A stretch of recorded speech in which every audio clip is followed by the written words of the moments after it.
Mega prince Varun Tej ప్రస్తుతం మంచి hit కోసం ఎదురు చూస్తున్నాడు.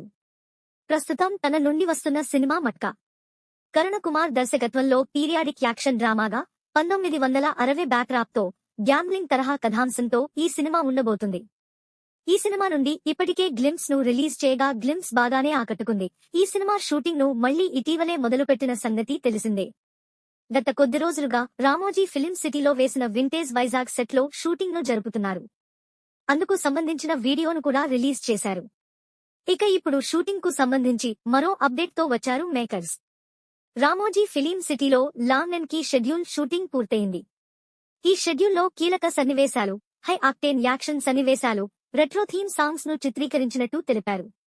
అంతేకాదు ఈ సినిమా తరువాత షెడ్యూల్ ను వైజాగ్ లో జరపనున్నట్టు తెలియజేశారు. కాగా ఈ సినిమాలో మీనాక్షి చౌదరి హీరోయిన్ గా నటిస్తుండగా బాలీవుడ్ బ్యూటీ నోరా ఫతేహీ కూడా కీలక పాత్రలో నటిస్తుంది.